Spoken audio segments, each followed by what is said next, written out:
طرف سے مشکلات کا ہم شکار ہیں۔ ہم آپ کے توسط سے حکومت پاکستان کو یہ بات بتانا چاہتے ہیں کہ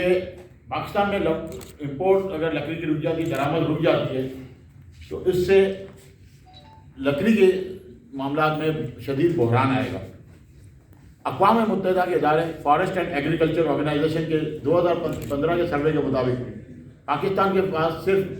1.90% جنگلات زمینی رقبے کا موجود ہیں، جو کہ کم از کم 20 سے 25% زمینی رقبے کا جنگلات کا ہونا کسی بھی ملک میں ضروری ہے۔ یہ آپ چارٹر آف ڈیمانڈ کہہ دیں یا یونائٹڈ اسٹیٹس کے لا بول دیں کہ یہ ایک لا بنا ہوا ہے، پوری دنیا کے لیے ایک میکنزم بنا ہوا ہے جس کے تحت تمام ممالک اپنا کلائمیٹ کنٹرول اور انوائرمنٹ کو جو ہے وہ کنٹرول کرتے ہیں۔ اچھا، جنگلات کیونکہ اگر ہم نے امپورٹ ہماری روکی ہے اس وقت، اور جو ہمارا معاہدہ ہوا ہے اسٹیٹ بینک کے ساتھ، کیونکہ ہم اس وقت بڑی پریشانی کا شکار تھے، تو ہم نے 13 جنوری اور پھر بعد میں 18 جنوری کے بعد ہم نے تمام اپنے امپورٹس روک دی ہیں۔ 18 جنوری کے بعد سے پاکستان کے لیے ہم نے جتنے بھی ہمارے سودے تھے اس کو ہم نے فارفٹ کر دیا پوری دنیا میں، اور اس کے بعد ہم لکڑی پاکستان میں امپورٹ نہیں کر رہے۔ اس میں ہمیں کچھ مشکلات پیش آئیں گی، اس کو تو ہم فیس کریں گے، لیکن اس کا سب سے بڑا جو معاملہ جو خراب ہوگا وہ ہوگا آپ کے ناردرن ایریاز میں۔ اور اس وقت اسی لیے ہم پشاور کے پریس کلب میں حکومت کے عوام تک ہماری بات پہنچانا چاہ رہے ہیں کہ اگر جنگلات کی کٹائی، کیونکہ اگر ہماری امپورٹ رکے گی تو لازمی بات ہے کہ جنگلات کی کٹائی کا آپ کا دباؤ بڑھے گا، اور یہ جو دباؤ بڑھے گا اس کا سب سے بڑا اثر آپ کے کلائمیٹ چینج پہ آئے گا، اور آپ دیکھیں گا کہ آپ کے گلیشیئر جو میلٹ ہو رہے ہیں جس تیزی کے ساتھ، آپ کے پاس پچھلے ہفتے کی بھی رپورٹ ہوگی کہ ایک بہت بڑا گلیشیئر کا ٹکڑا جو ہے وہ میلٹ ہو کے وہ سمندر کے پانی کی طرف بہاؤ کی طرف جا رہا ہے۔ اس سے جنگلات پہ جو دباؤ بڑھے گا، لکڑی کے کٹاؤ بڑھے گا، اس سے ہمارے گلیشیئر تیزی سے پگھلنا شروع ہوں گے، اور اس سے سب سے بڑا جو نقصان ہوگا وہ سیلاب کی صورت میں ہم پچھلے 10 سال سے دیکھ رہے ہیں۔ وہ سیلاب جس طرح ہمارے ملک کو ہٹ کر رہا ہے، اور اسپیشلی سندھ تک جا کے وہ جو تباہی پھیلا رہا ہے، یہ اور تباہی ہماری پھیلے گی۔ ہم آپ کے توسط سے حکومت پاکستان کو اس چیز پہ سیریس ایکشن لینے کی تجویز پیش کرتے ہیں۔ اس کے لیے ہم چاہیں گے کہ ہمارے ساتھ بیٹھ کے لکڑی کو درآمد کرنے کے لیے کوئی آسان یعنی پیدا کی جائے،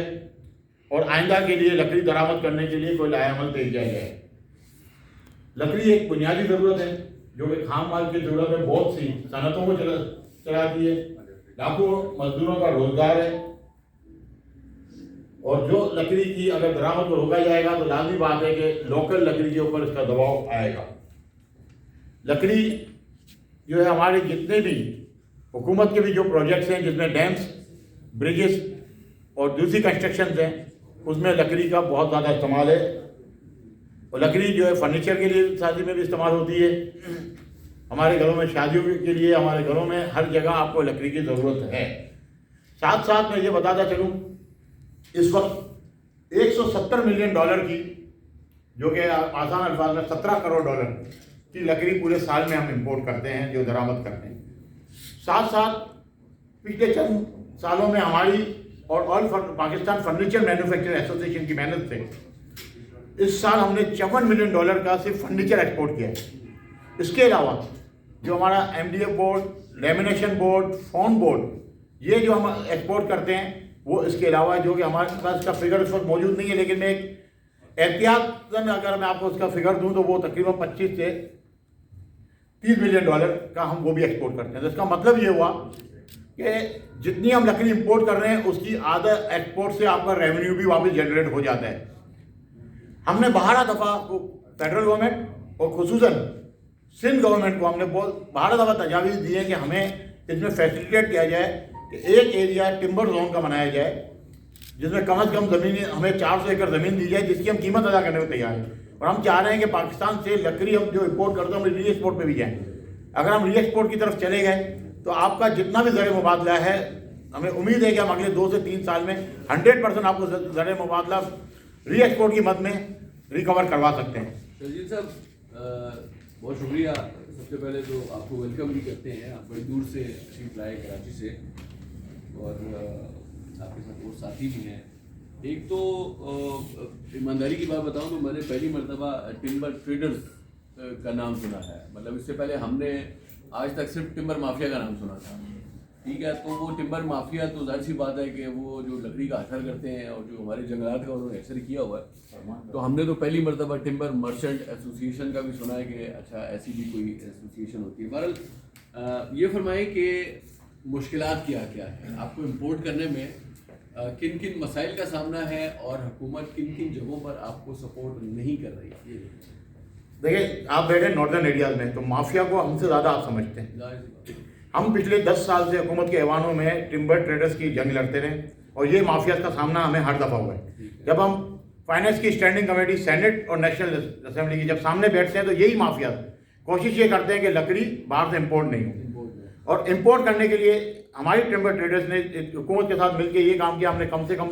طور پہ جو ہے انکم ٹیکس کروایا، ڈیوٹی کم کروائی تاکہ آپ کے جنگلات پہ دباؤ نہیں پڑے اور کم سے کم ریٹ میں پشاور تک لکڑی امپورٹڈ پہنچے. آج آپ اگر پشاور کے صدور یہاں موجود ہیں اور ٹریڈرز بھی یہاں موجود ہیں، آپ دیکھیں گے یورپ کینیڈا سے لکڑی آئی ہوئی آپ کی پشاور کی منڈی تک موجود ہے. اس کا مطلب یہ ہے کہ یہاں وہ لکڑی بکتی ہے اور ہم نے ٹمبر مافیا کو روکا ہے ہر طریقے سے. ہمیں سب سے جو بڑا مشکلات کو جو سامنا ہے، دیکھیں ہمیشہ مسئلہ ہوتا ہے فائنینس کا. ہر انڈسٹری کو چلانے کے لیے ہر ملک میں گورنمنٹ فائنینس کرتی ہے، لیکن یہ وہ انڈسٹری ہے جہاں فائنینس ہم سیلف فائنینس میں ہیں. یہ سارا پیسہ ہم نے اپنے طور پہ کمایا ہے اور ہمارے لوگ اس پیسے کو لے کر مارکیٹوں میں بیٹھے ہیں. ہمارے پاس بینکوں کا پیسہ نہیں ہے اور ہم بینکوں کے پیسے کو اس لیے بھی استعمال نہیں کرنا چاہتے کہ اس میں سود کا عنصر ہے اور ہمارے دین کے مطابق سود حرام ہے اور اللہ تعالیٰ سے جنگ ہے. تو اس لیے ہمارا یہ بالکل کلیئر ایک جو ہے چیز ہے کہ وہ ہم سود کے معاملات میں نہیں ہیں. ہمیں سب سے جو بڑا مسئلہ ہے وہ حکومت کی طرف سے یہ کہ ہمیں کہیں سے سپورٹ نہیں ہے. کسٹم میں ہمارے مال بیجا روکے جاتے ہیں جس پہ ڈیمیج ڈیٹینشن لگتا ہے، وہ سارا پیسہ کنورٹ ہو کے آپ کا ڈالر کی شکل میں آپ کی شپنگ کمپنیز باہر لے جاتی ہیں. جب ہم شپنگ کمپنی سے لڑنے جاتے ہیں وہ اتنی بڑی مافیا ہے کہ آج تک ہم اس کے سامنے لڑ نہیں سکے اور ہمیں کہیں بھی